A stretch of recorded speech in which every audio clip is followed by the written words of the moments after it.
What does Father Anthony DeMello mean when he says, seek God everywhere, so the whole world becomes charged with the presence of the beloved? Good morning. My name is Father Frank Buckley. Delighted to be with you for our Jesuit Ignatian meditation, flourishing during times of uncertainty. Today is Thursday. It's a little rainy and a little sunny. Nevertheless, today is going to be a great day. Welcome. So happy you have opted, you have chosen to join us to begin your day with a morning practice. This is a three-part series. We always begin with a little inspiration. This morning we will be drawing from Father Anthony DeMello's lovely book on the spiritual exercises titled Seek God Everywhere. As we come upon the 500-year anniversary of Ignatius's collision with the cannonball, his conversion, we will be drawing from Jesuit spirituality for our inspiration. Second, after we look to Father DeMello for a little inspiration, we will move to the heart of the matter. Ignatius was absolutely convinced that what we are called to become are contemplatives in action. I would also add to the conversation, if we want to flourish, a morning practice sure helps. So we give the first 20 minutes of the day to turning the gaze inwards, to silence, to God. And then we always end by building a little community, saying hello in the comment box, or dropping where God has come alive for you through the Jesuit Examen. We just look over the last 24 hours and notice, where might I have missed the presence of God, or where did I encounter the beloved? So let's start this Thursday morning on our Jesuit campus at Blessed Sacrament in Hollywood with a little inspiration from one of my favorite Indian Jesuits, Father Anthony DeMello.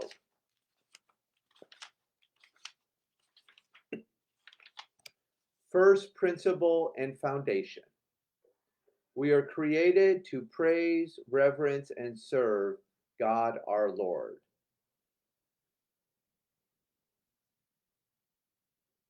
I would like to make some preliminary remarks on silence before we talk to the matter at hand.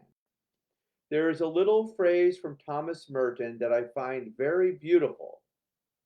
The world of the human person has forgotten the joys of silence, the peace of solitude, which is necessary to some extent for the fullness of human living, which is necessary for the fullness of human living. A few lines later, Merton adds, the human person cannot be happy for long unless they are in contact with the springs of the spiritual life, which are hidden in the depths of their own soul. If a person is exiled constantly from their own home, locked out of their spiritual solitude, they cease to be a true person. And there is only one way for people to confront themselves, and that is through silence. All of us need to develop a tolerance for silence, a home to ourselves, a place to touch the well springs of life inside of us. There is nothing as valuable as silence. All of us must go back and be in touch with our inner resources.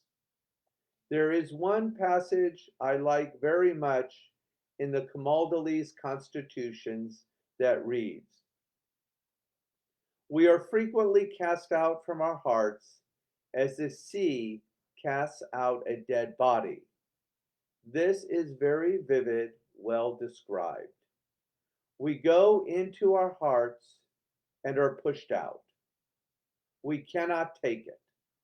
We cannot stay. We cannot be still. Yet as these constitutions state, the quiet and persevering hermit, the silent, I'm sorry, to the quiet and persevering hermit, the silence of the cell brings about a blessed sweetness and a refreshing sweetness that tastes of honey. Let me repeat that. To the quiet and persevering hermit, the silence of the cell brings a blessed sweetness and a refreshing sweetness that tastes of paradise. This can be glorious literature for people who want to escape. Even so, it is very, very, very difficult to deny the truth of it. Father Merton quotes a Syrian monk in his book Contemplative Prayer. If you love truth, be a seeker of silence. Silence, like the sunlight, will illuminate you in God and will deliver you from the phantoms of ignorance. In the beginning, we have to force ourselves to be silent. But then there is born something that draws us to silence. If only you practice this, untold light will dawn on you in consequence. After a while, a certain sweetness is born in the heart of the exercise, and the body is drawn almost by force to remain in silence. All the mystics say that once you get acclimated to silence, there is a great, great sweetness in it. So, on this beautiful Thursday morning, let's taste the sweetness.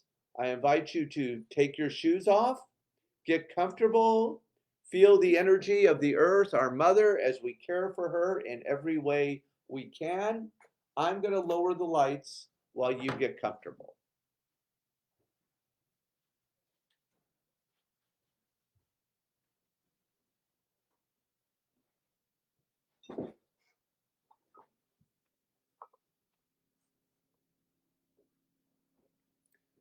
One of the ways we flourish is to unplug from all technology.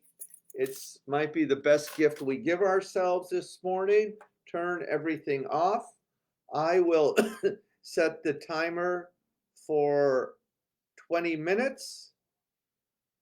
I'll ring the bell to get us started, and then I will ring the bell when we are finished. Let's begin. I invite you to lower or close the eyes, whatever feels safe to you, and listen.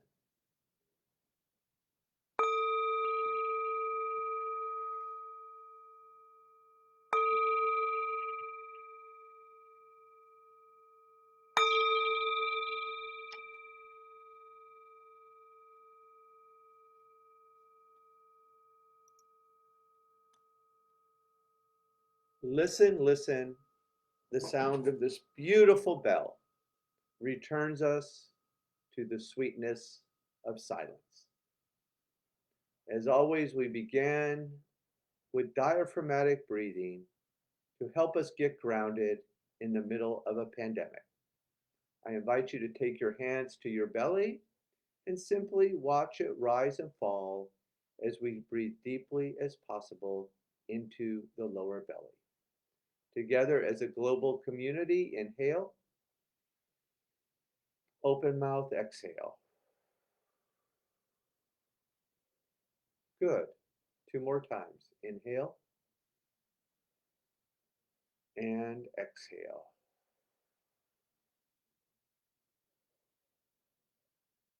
Last time, deeply as possible. Inhale and exhale. Continue to breathe on your own. Take the attention to the body. Neuroscience tells us again and again, the body keeps the score. Feel the feet pressed on to the green earth, our mother, and just feel the energy of the earth beneath you and know that she can be trusted.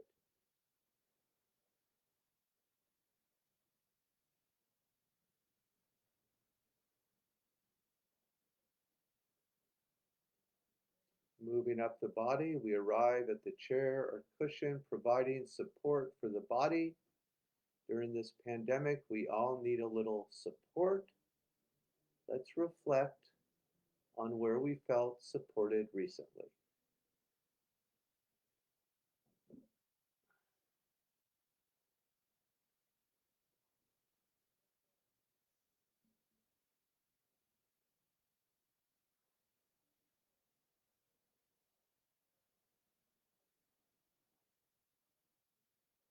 And just take a moment to feel the sweetness of that support.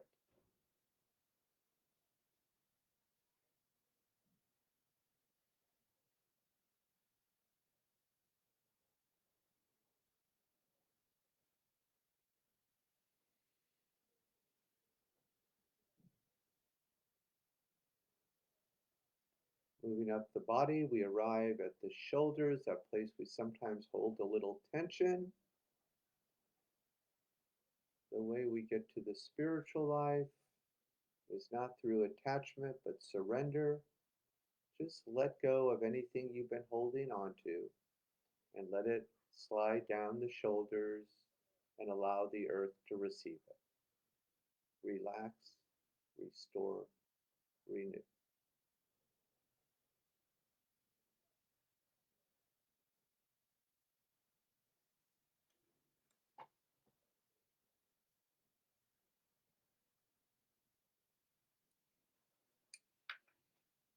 Good. Move to the front of the body. I invite you to take the hands, gently place them on the heart, cultivating what's at the heart of the spiritual exercises of St. Ignatius, gratitude. Let's see if we can come up with, in one word, something for which we're profoundly grateful for this morning.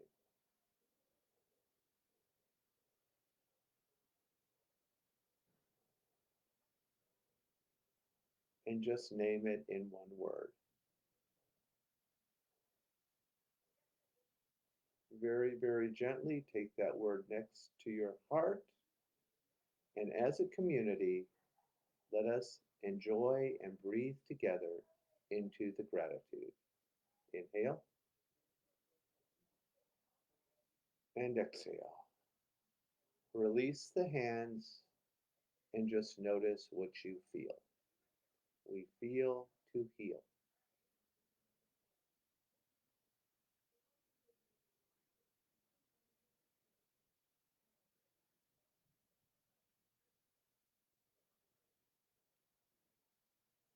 Finally, we arrive at the forehead, the area between the eyebrows, the seat of intuition, that place, that space that always tells the truth, and we focus on an intention for our morning practice today.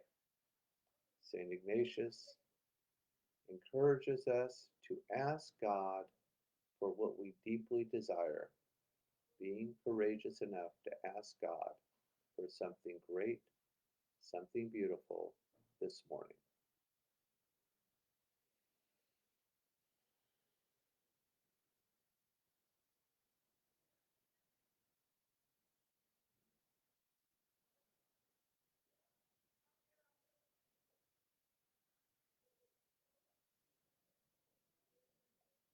And we'll seal the intention with an inhale and exhale. Continue to notice the sounds around you. Pay attention to the breath and enjoy the miracle of meditation. Please continue.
Gently bring your attention back to the room.